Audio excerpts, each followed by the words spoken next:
नमस्कार विद्यार्थी मित्रांनो, मी डॉक्टर NC पवार, सहाय्यक प्राध्यापक अर्थशास्त्र विभाग, राव बहादूर नारायणराव बोरावके महाविद्यालय श्रीरामपूर. विद्यार्थी मित्रांनो, आजच्या व्हिडिओ लेक्चरमध्ये आपण MA भाग 1 प्रथम सत्र आंतरराष्ट्रीय व्यापार या पेपरमधील व्यापार शर्ती, की ज्याला आपण इंग्रजीमध्ये टर्म्स ऑफ ट्रेड असं म्हणतो, तर या उपघटकाचा अभ्यास करत असताना आंतरराष्ट्रीय अर्थशास्त्रात व्यापार शर्ती एक महत्त्वाची संकल्पना आहे. आंतरराष्ट्रीय व्यापारात लाभ निश्चित करण्याचं काम व्यापार शर्ती करतात. व्यापार शर्तीचा परिणाम हा त्या देशाच्या आंतरराष्ट्रीय व्यापार आणि आर्थिक विकासावर होत असल्या कारणामुळं व्यापार शर्तीचा अभ्यास करणं हे महत्त्वाचं ठरतं. आधुनिक काळामध्ये आंतरराष्ट्रीय व्यापाराला फार मोठं महत्त्व प्राप्त झालेलं आहे. अलीकडच्या काळात आंतरराष्ट्रीय व्यापारामध्ये मोठ्या प्रमाणात वाढ होत असून त्या व्यापारामध्ये विविध देश सहभागी होत आहेत. आणि मग जेव्हा एका देशातील वस्तू दुसऱ्या देशाला विकल्या जातात, तेव्हा त्यासाठी देण्याघेण्याचा दर म्हणजेच काही दर निश्चित होणं आवश्यक असतं. तसंच कोणत्या अटी किंवा शर्तीच्या आधारानं आयात निर्यातीचा व्यवहार हा पार पाडावयाचा, या बाबतीत दोन देशांच्या सहमतीनं हा व्यापार होणं आवश्यक आहे. दोन्ही देशांची त्या ठिकाणी सहमती असणं आवश्यक आहे. या दृष्टिकोनातनं आपण व्यापार शर्ती म्हणजे काय हे प्रथम बघणार आहोत. आंतरराष्ट्रीय व्यापारात सहभागी होणारा प्रत्येक देश आपल्या निर्यात वस्तूची जास्त किंमत आकारून आणि दुसऱ्या देशाकडनं केल्या जाणाऱ्या आयात वस्तूची कमीत कमी किंमत देऊन लाभ मिळवण्याचा प्रयत्न करत असतो. व्यापार शर्ती अशा दराशी संबंधित असतात की ज्या दरानं आयात आणि निर्यात वस्तूंचा विनिमय होतो. याचाच अर्थ ज्या दरानं एका देशातील वस्तूंच्या दुसऱ्या देशातील वस्तूंबरोबर विनिमय होतो, त्या विनिमय दराला व्यापार शर्ती असं प्रामुख्यानं म्हटलं गेलेलं आहे. एकूणच व्यापार शर्तीच्या व्याख्या सांगत असताना प्रामुख्यानं आंतरराष्ट्रीय व्यापारात ज्या विनिमय दरानं निर्यात वस्तूंच्या मोबदल्यात वस्तूंची आयात केली जाते, त्या विनिमय दराला व्यापार शर्ती असे म्हणतात. किंवा दुसरी एक व्याख्या आपल्याला अशी सांगता येईल की ज्या दराने दोन देशांमधील वस्तूंची आयात निर्यात केली जाते, त्या दराला व्यापार शर्ती किंवा व्यापार अटी असं प्रामुख्यानं म्हटलं जातं. या बाबतीत आपल्याला साधारणतः व्यापार शर्तीच्या ज्या काही संकल्पना आहेत, प्रामुख्यानं दोन संकल्पना व्यापार शर्तीच्या आहेत. त्यामध्ये अनुकूल व्यापार शर्ती की फेवरेबल टर्म्स ऑफ ट्रेड, याचा विचार करताना जेव्हा अनुकूल व्यापार शर्ती की जेव्हा निर्यात वस्तूंच्या मोबदल्यात आयात वस्तूंचे जास्त नग मिळतात, तेव्हा त्याला अनुकूल व्यापार शर्ती असं प्रामुख्यानं म्हटलेलं आहे. किंवा या ठिकाणी आपल्याला की निर्यात वस्तूंचं मूल्य जास्त आणि आयात वस्तूंचं मूल्य कमी, अशा परिस्थितीमध्ये देशाला व्यापार शर्ती या अनुकूल होत असतात. साधारणतः प्रगत देशांच्या बाबतीमध्ये जर बघितलं तर या देशांना व्यापार शर्ती या नेहमीच किंवा सततच्या अनुकूल ठरतात. याचं कारणच ते आहे की त्या देशांमध्ये जी काही निर्यात केली जाते, त्या निर्यातीचं मूल्य जास्त आहे. थोडक्यात ज्या ज्या वस्तूची निर्यात केली जाते, सेवांची निर्यात केली जाते, त्यातून जे काही किंमत किंवा मूल्य मिळेल त्याचं प्रमाण आयातीच्या मानानं, प्रगत देशांमधली जी काही आयात आहे ती आयात फारशी नाही आहे आणि म्हणून त्या देशांमध्ये निर्यातीचं मूल्य जास्त आणि आयातीचं मूल्य कमी अशी जी तफावत असते त्यालाच अनुकूल व्यापार शर्ती असं प्रामुख्यानं म्हटलेलं आहे. त्यानंतर दुसरी संकल्पना की प्रतिकूल व्यापार शर्ती. प्रतिकूल व्यापार शर्तीचाही विचार जर केला तर प्रामुख्यानं जेव्हा निर्यात वस्तूंच्या मोबदल्यात आयात वस्तूचे कमी नग त्या ठिकाणी मिळतात तेव्हा त्याला प्रतिकूल व्यापार शर्ती असंही म्हटलं जातं. म्हणजे व्यापार शर्ती जर देशाला प्रतिकूल असतील तर त्या देशाला तोटा होतो किंवा प्रामुख्यानं त्या देशाचं नुकसान देखील होतं असंच आपल्याला प्रामुख्यानं म्हणता येईल. आणि मग एकूणच अशा पद्धतीनं की प्रतिकूल व्यापार शर्ती, निर्यातीचं मूल्य कमी आणि आयातीचं मूल्य जास्त, थोडक्यात देशाकडनं ज्या काही वस्तू किंवा उत्पादन निर्यात केलं जातं त्यापासून मिळणारा जे काही प्राप्ती किंवा मोबदला आहे हा मोबदला कमी आहे, तर जी काही देशाची इतर देशांकडनं आयात केली जाते त्या आयातीचं जे काही मूल्य आहे ते मात्र याच्या तुलनेत निर्यात मूल्याच्या तुलनेत जास्त आहे आणि म्हणून व्यापार शर्ती या प्रतिकूल असतात. या दोन संकल्पनांचा विचार केल्यानंतर आपल्याला या व्यापार शर्ती मगाशी उल्लेख केल्याप्रमाणे की व्यापार शर्ती आंतरराष्ट्रीय व्यापाराच्या दृष्टीनं परिणामकारक असतात.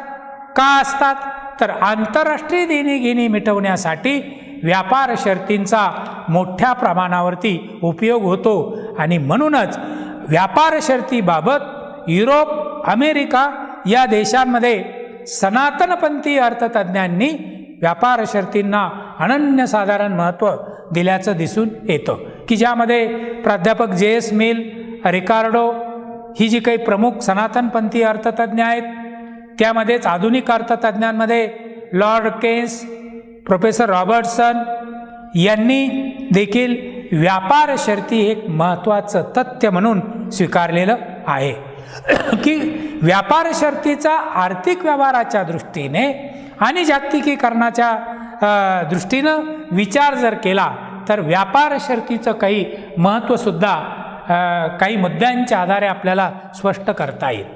पहिला मुद्दा व्यापार शर्तीचं महत्त्व सांगत असताना की व्यापारापासून निर्माण होणाऱ्या लाभांचा अंदाज येतो. म्हणजे कोणत्या क्षेत्रामध्ये किती लाभ प्राप्त झालेला आहे. मग तो शेती क्षेत्र असू दे, उद्योग क्षेत्र, सेवा क्षेत्र, अशा कोणकोणत्या क्षेत्रामध्ये व्यापाराच्या माध्यमातनं किंवा आयात निर्यातीच्या व्यापारातनं किती प्रमाणात लाभ झालेला आहे याविषयी अचूक अंदाज करण्यासाठी व्यापार शर्ती या उपयुक्त ठरत असतात. म्हणजे याची साधी मोजपट्टी म्हणून असा विचार केला जातो की जेव्हा व्यापार शर्ती अनुकूल असतात तेव्हाच लाभ वाढतो आणि जेव्हा व्यापार शर्ती प्रतिकूल होतात तेव्हा त्या लाभाचं प्रमाण घटत जातं. याचा अर्थ व्यापार शर्ती या लाभ मापनाचं अचूक अंदाज करण्यासाठी एक निदर्शक म्हणून त्या ठिकाणी कार्य करत असतायत. त्यानंतर आर्थिक विकासाला मदत सुद्धा या व्यापार शर्तीच्या माध्यमातून होत असते की जेव्हा एखाद्या देशातील उपलब्ध साधन सामग्रीशिवाय देशाला विकासासाठी इतर देशांचं देखील साह्य घ्यावं लागतं. मग जगाच्या पाठीवर देश प्रगत असो की अप्रगत असो या प्रत्येक देशाचं एकमेव उद्दिष्ट आहे की विकासाची गती वाढवणं. म्हणजे प्रगत देशसुद्धा थांबलेले नाही आहेत. ते विकासाची गती, त्यांचा विकासाचं जे काही चाक आहे ते पुढं जाण्याचं काम होतं. त्याचप्रमाणे अप्रगत देशामध्येही हा जो काही विकास आहे हा विकास पुढं नेण्यासाठी त्यांना इतर देशांची मदत घ्यावी लागते. म्हणजे जे विकसनशील देश आहे या देशांमध्ये साधन सामग्रीची दुर्मिळता असल्या कारणामुळं जे काही एखादं उत्पादन करायचं असेल आणि त्या उत्पादनाला लागणारी साधन सामग्री किंवा जो काही कच्चा माल असेल, अर्धपक्का माल असेल, प्रगत तंत्रयंत्र असेल, हे जर देशात उपलब्ध नसेल तर ते परदेशातनं व्यापाराच्या माध्यमातून आयात केलं जातं. थोडक्यात प्रत्येक देशाला विकासासाठी इतर देशांचं साह्य किंवा मदत ही घ्यावीच लागते आणि त्यातून अशा मदतीच्या माध्यमातून देशाचा आर्थिक विकास साध्य होत असतो. आणि मग तेव्हा ज्या देशाकडनं अर्थसहाय्य मिळवलं जातं त्याचा परिणाम जर व्यापार शर्तीवर जर प्रतिकूल स्वरूपाचा होत असेल तर अशा देशाकडनं व्यापाराची मदत घेणं थांबवली जाते. आणि ज्या देशाकडनं घेतलेलं अर्थसहाय्य याच्यामुळं जर देशाला व्यापार शर्ती या फेवरेबल अनुकूल होत असतील तर अशा देशाकडनं तो देश जादाचे अर्थसहाय्य मागण्याचा प्रयत्न करतो किंवा जादाचा अर्थसहाय्य वाढवण्याचा प्रयत्न देशाकडनं केला जातो. याबाबतची क्लॅरिटी स्पष्टता व्यापार शर्तीतनं निर्माण होते आणि त्यातूनच देशाच्या आर्थिक विकासाला मोलाची भर घालण्याचं काम व्यापार शर्ती करतात. या दृष्टिकोनातनं व्यापार शर्तीचं महत्त्व आपल्याला अधोरेखित करता येईल. त्यानंतर तिसरा मुद्दा आपल्याला सांगता येतो तो म्हणजे उत्पादन, उत्पन्न आणि रोजगार यावरील परिणाम. की देशातील उत्पन्न पातळी आंतरराष्ट्रीय व्यापाराच्या संबंधित असेल तर व्यापार शर्तीवरून या उत्पन्न पातळीवर जो काही परिणाम होतो त्याचा देखील अभ्यास करता येतो. आणि जेव्हा एखाद्या देशाचा आर्थिक विकास होत जातो तेव्हा त्या देशातील जसजसा देशाचा आर्थिक विकास होत जातो तसतसं त्या देशातली रोजगाराची परिस्थिती वाढत जाते. कारण आर्थिक विकासाबरोबरच त्या देशातले शेती क्षेत्र असो, उद्योग क्षेत्र असो किंवा सेवा क्षेत्र असो या प्रत्येक क्षेत्राची प्रगती होत असल्या कारणामुळं अनेकांना सामावून घेण्याचं काम या क्षेत्रामध्ये केलं जातं. मग सामावून घेणं म्हणजेच त्या लोकांना त्या क्षेत्रामध्ये रोजगार उपलब्ध होत जातो आणि मग एकूणच देशाच्या एकूण रोजगार स्थितीमध्ये सुद्धा व्यापार शर्तीमुळं बदल होत असतात. आंतरराष्ट्रीय व्यापारामुळं जर एकूण रोजगाराचं प्रमाण वाढत असेल तर हा परिणाम अनुकूल असल्याचं द्योतक समजलं जातं. आणि हेही नक्कीच आहे की एखाद्या देशाचा आंतरराष्ट्रीय व्यापार वाढत जातो त्या व्यापारात त्या देशाला बहुमोलाचं परकीय चलन व्यापाराच्या माध्यमातून मिळतं. आणि हे बहुमोलाचं परकीय चलन ते दुर्मिळ आहे, पण ते जर निर्यातीच्या माध्यमातून मोठ्या प्रमाणात मिळत असेल तर तो देश त्या परकीय चलनाचा वापर हा उत्पादक कामासाठी करतोय. विकासासाठी त्याचा वापर त्या परकीय चलनाचा केला जातो आणि त्या अनुषंगानं देशातल्या देशातच मोठमोठे प्रकल्प हाती घेतले जातात. अनेक उद्योग त्या ठिकाणी हाती घेतले जातात. ते उद्योग सुरू केले जातात. प्रकल्पांची त्या ठिकाणी गती वाढवण्याचा प्रयत्न केला जातो. इतकंच नाही तर देशामध्ये पायाभूत सेवा सुविधा मोठ्या प्रमाणावरती उपलब्ध त्या ठिकाणी करून देता येतात. आणि मग या सर्व माध्यमातून एकूण रोजगार त्या ठिकाणी वाढतो.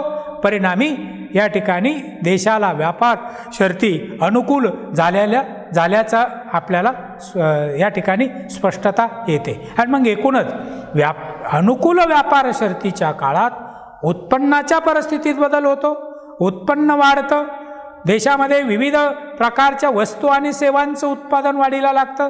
त्यातून अनेकांना रोजगार प्राप्त होतो. रोजगाराबरोबर लोकांची उत्पन्नाची पातळी वाढते. परिणामी त्यांची खरेदी शक्ती वाढते आणि खरेदी शक्ती वाढली की लोक विविध वस्तू आणि सेवांना मागणी करतात. परिणामी देशातल्या देशात वस्तू आणि सेवांचं उत्पादन वाढतं. आयातीला पर्याय देशात उभा राहतो.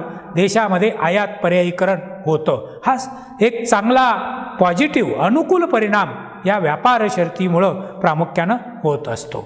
आणि याच्या उलट जर प्रतिकूल व्यापार शर्ती असेल तर प्रतिकूल व्यापार शर्तीच्या काळात देशाचं देणं वाढतं. म्हणजे येण्याच्या तुलनेत देणं जास्त होतं आणि परिणामी देशाला व्यापार शर्ती प्रतिकूल होतात. थोडक्यात प्रतिकूल व्यापार शर्तीच्या परिस्थितीमध्ये देशाचं निर्यातीचं मूल्य कमी आणि आयातीचं मूल्य हे जादा आहे. म्हणजे आयात मूल्याचं प्रमाण जास्त तर निर्यात मूल्याचं प्रमाण हे कमी असल्या कारणामुळं प्रामुख्यानं उत्पन्न पातळी घटते, रोजगार पातळी त्या ठिकाणी घटते आणि मग एकूणच त्याचा सगळा नकारात्मक परिणाम देशातील उत्पन्न, उत्पादन आणि रोजगारावर त्या ठिकाणी होत असतो. परंतु व्यापार शर्तीचं महत्त्व विशद करत असताना प्रामुख्यानं की अनुकूल व्यापार शर्तीच्या काळात देशामधलं उत्पादन, उत्पन्न आणि रोजगार पातळीवरती एक चांगल्या प्रकारचा प्रभाव पडतो आणि एकूणच देशाच्या आर्थिक परिस्थितीमध्ये बदल होण्यास प्रामुख्यानं मदत होत असते. त्यानंतर देशांतर्गत लोकांच्या राहणीमानावर या व्यापार शर्तीचा देखील परिणाम होत असतो. म्हणजे केवळ देशादेशांचा जो काही आंतरराष्ट्रीय व्यापार होतो त्या व्यापारामध्ये केवळ वस्तू आणि सेवांचाच व्यापार होत नाही, तर त्या व्यापाराबरोबरच देशादेशांमधले जे काही आचार विचार आहेत याचं आदानप्रदान होतं. देशादेशामधील संस्कृतीचं आदानप्रदान या ठिकाणी होतं. परिणामी आंतरराष्ट्रीय व्यापाराबरोबरच आचार विचार, संस्कृती यामधील सकारात्मक बदलाचीही व्यापार शर्ती अनुकूल ठेवण्यामध्ये महत्त्वाचा वाटा दिसून येतो. आणि म्हणून व्यापार शर्ती अनुकूल असतील तर देशातील लोकांच्या राहणीमानावर त्याचा एक सकारात्मक दृश्य परिणाम प्रामुख्यानं दिसून येत असतो. आणि याच्या उलट परिस्थिती त्या ठिकाणी आहे की केवळ वस्तू आणि सेवांचा व्यापार करायचा, परंतु देशादेशामधली जी काही आचार विचार असतील, जे काही संस्कृती असेल, याचं जर त्या ठिकाणी नकारात्मक दृष्टीने जर बघितलं तर व्यापार शर्ती प्रतिकूल त्या ठिकाणी होतात. आणि एकूणच त्याचा प्रतिकूल व्यापार शर्तीच्या काळात देशातील लोकांच्या राहणीमानावर नकारात्मक असा परिणाम त्या ठिकाणी घडून येतो. पाचवा मुद्दा या ठिकाणी देशाची आर्थिक क्षमता, की जेव्हा एखाद्या देशाच्या व्यापार शर्ती सतत अनुकूल असतात किंवा होतात त्यावेळेस त्या देशाची आर्थिक क्षमता वाढत आहे असं आपल्याला प्रामुख्यानं म्हणता येतं. कारण अनुकूल व्यापार शर्तीमध्ये आपण विचारच केलेला आहे की अनुकूल व्यापार शर्तीमध्ये निर्यातीचं मूल्य जास्त, म्हणजे देशाकडनं ज्या वस्तू आणि सेवांचं निर्यात केली जाते त्या निर्यातीतनं जी काही प्राप्ती मिळते त्या प्राप्तीचं प्रमाण जास्त आहे, तर आयात मूल्याचं प्रमाण त्या ठिकाणी कमी, देणं त्या ठिकाणी कमी आहे. आणि अशा परिस्थितीमध्ये देशाची आर्थिक क्षमता वाढत जाते. इतकंच नाही तर त्या देशाच्या चलनाचं परकीय चलनाच्या बरोबर असणारं विनिमय मूल्यही वाढत जातं. आणि मग आंतरराष्ट्रीय बाजारामध्ये देशाचं जे काही चलन आहे त्या चलनाला एक मानाचं स्थान आंतरराष्ट्रीय बाजारामध्ये प्राप्त होत असतं. हे सगळे चेंजेस, हे सगळे बदल विचारात घेण्यासाठी एकूणच व्यापार शर्ती या महत्त्वपूर्ण ठरतात. या अनुषंगानं आपल्याला या 5 मुद्द्यांचा विचार जर केला तर व्यापार शर्तीचं महत्त्वही आपल्याला विशद करता येतं. यानंतर या व्यापार शर्तीचे जे काही प्रकार आहेत की व्यापार शर्तीच्या प्रकारांमध्ये महत्त्वाचे प्रकार म्हणून निव्वळ वस्तुगत व्यापार शर्ती हा एक प्रकार आपल्याला बघता येईल की net barter terms of trade, निव्वळ वस्तुगत व्यापार शर्ती. प्राध्यापक टॉसिंग यांनी या संकल्पनेचा वापर केला. म्हणजे निव्वळ वस्तुगत व्यापार शर्ती या संकल्पनेचा वापर प्राध्यापक टॉसिंगनं केला. टॉसिंगच्या मते निव्वळ वस्तुगत व्यापार शर्ती म्हणजे आयात किंमत निर्देशांक आणि निर्यात किंमत निर्देशांक यांच्यामधलं गुणोत्तर, याला टॉसिंगनं निव्वळ वस्तू व्यापार शर्ती म्हटलेलं आहे. आणि मग सूत्ररूपानं याचा विचार जर केला तर प्रामुख्यानं TC किंवा TTO किंवा TOT is equal to PX upon PM. म्हणजेच या ठिकाणी TOT टर्म्स ऑफ ट्रेड व्यापार शर्ती बरोबर निर्यातीचं मूल्य PX, X निर्यात, P प्राइस निर्यातीचं मूल्य भागिले M इम्पोर्ट आयातीचं मूल्य अशा पद्धतीचं. मग आता PX इथं निर्यात वस्तूच्या निर्यातीचा निर्देशांक आणि वस्तूच्या आयातीचा निर्देशांक किंवा थोडक्यात निर्यात किंमत निर्देशांक भागिले आयात किंमत निर्देशांक. आणि मग ज्यावेळी 2 काळाचा विचार केला असता व्यापार शर्तीत झालेल्या बदलांचा अभ्यास करावायचा असेल तर सूत्र बदलतं. गुणोत्तर आपल्याला अशा पद्धतीचं लिहिता येतं की त्यामध्ये PX1 आपण PM1 इंटू PX0 PM0 आणि मग अशा पद्धतीनं की या गुणोत्तरामध्ये हे जे गुणोत्तर आहे की जेव्हा दोन कालखंडामधील व्यापार शर्तींचा अभ्यास या ठिकाणी करायचा असतो किंवा बदलांचा अभ्यास करायचा असेल तर या गुणोत्तराचा वापर केला जातो. या गुणोत्तरामध्ये अंक 1 हा अंक 1 जो आहे तो करंट इयर म्हणजे चालू वर्षासाठी वापरलेला आहे, तर जो काही 0 जो आहे हा 0 बेसिक इयर मूळ वर्षासाठी प्रामुख्यानं वापरलं जातं किंवा पायाभूत वर्ष म्हणून 0चा वापर केला जातो.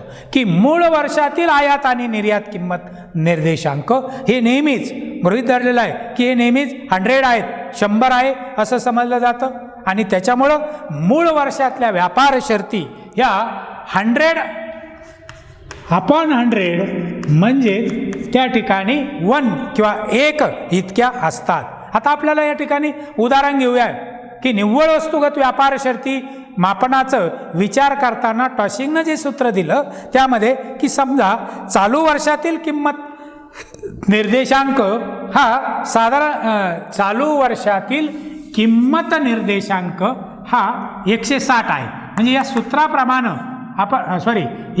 सूत्राप्रमाणे की चालू वर्षातील निर्यात किंमत निर्देशांक हा 160 आहे आणि आयात किंमत निर्देशांक हा 120 त्या ठिकाणी आहे.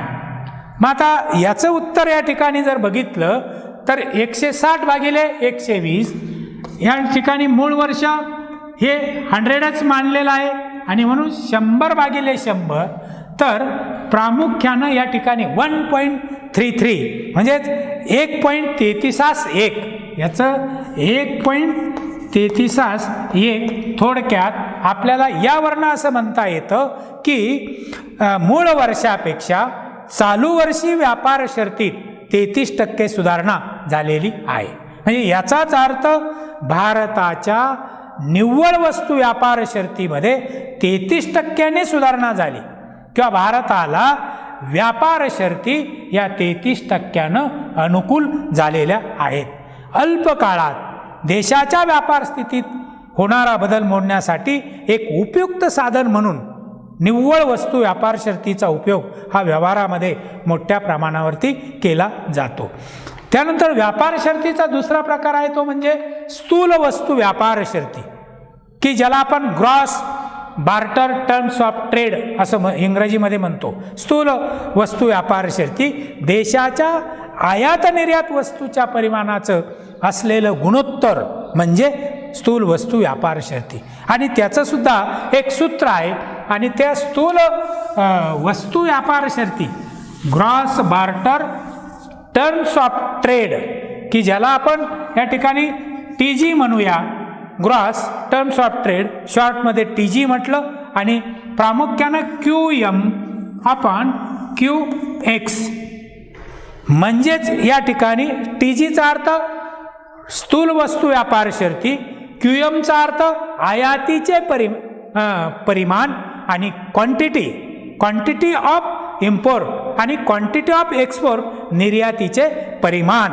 म्हणजे ह्या सूत्राचा वापर केल्यानंतर 2 कालखंडातील व्यापार शर्तींमधील बदलाचा अभ्यास करण्यासाठी पुन्हा नव्यानं त्या ठिकाणी सूत्रचा वापर करता येतो. स्थूल वस्तू व्यापार शर्ती बरोबर QM1/QX1 त्यानंतर QX0 आणि QM0 अशा सूत्राचा 2 कालखंडातील व्यापार शर्तींमधील बदलांचा अभ्यास करण्यासाठी अशा पद्धतीचं गुणोत्तर किंवा या सूत्राचा वापर केलेला आहे. आता या ठिकाणी QX हे निर्यातीचा निर्देशांक आहे, तर QM हे आयातीचा निर्देशांक आहे आणि 0 हा अंक मूळ वर्षासाठी, तर 1 हा अंक